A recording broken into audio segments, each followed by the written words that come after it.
poverty rate? 15%. Obviously not a big improvement. But here's the key stat. 50 years ago, personal disposable income, that is money you have on hand to spend, in your wallet, in your purse to spend, was just $14,000.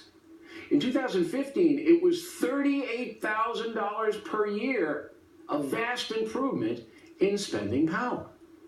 The problem is we spend it all. We don't save. We're not frugal. We want immediate gratification. Now, for those viewers who understand American culture, the studies are not shocking. My parents were children when the Great Depression hit, and that scared the heck out of them, as my grandparents had to struggle to put food on the table. The Depression kids carried on a tradition that money was never to be wasted. Then World War II hit, and millions of Americans were forced to fight for their lives. The suffering was tremendous, but our military prevailed, and most civilians did what they could to help the military. They weren't thinking that much about making money.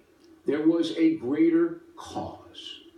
Now, I grew up in Levittown, New York, a suburb 25 miles east of New York City.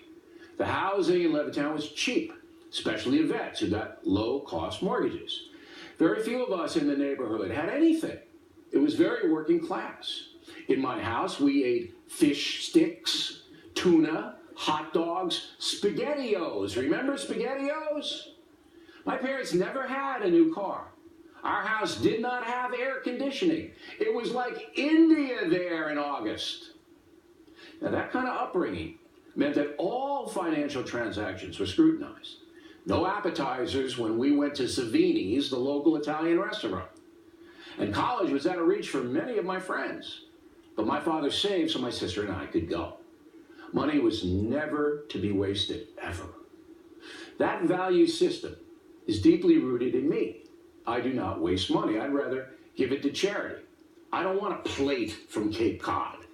I don't want a Bentley. I don't want very much on the material side at all.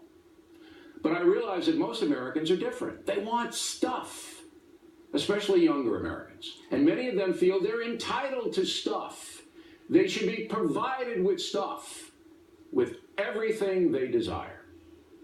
A recent study by Harvard University says 51% of young Americans between the ages of 18 and 29 do not support capitalism. Just 42% of the youngins buy into the system we have had here since 1776. And in a Gallup poll, 35% of Americans now have a positive view of socialism.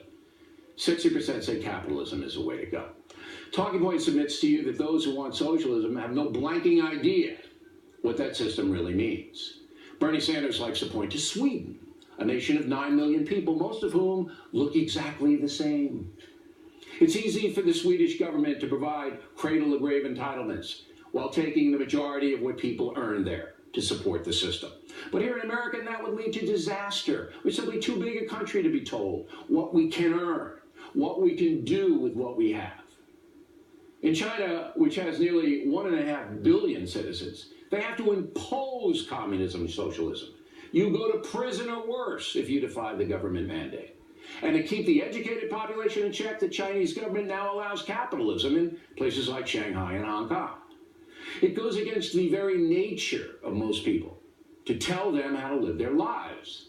Some Americans freely choose to serve the public by teaching, in law enforcement, or in local politics. That's a good thing, but you're not going to get wealthy there. It's also a good thing to use your talents to expand your income. That's what I did. At one point, my father encouraged me to join the Teamsters Union. I did not take his advice, preferring to go to college, then study abroad, then go to grad school. But I paid for most of that myself by painting houses, driving a cab, teaching swimming. Nobody gave me anything, nor did I seek it. The harder I worked, the more money I made. And I saved a lot of that money so I could invest and build wealth. Are you hearing that, Bernie Sanders? Are you hearing that? So capitalism certainly worked for me.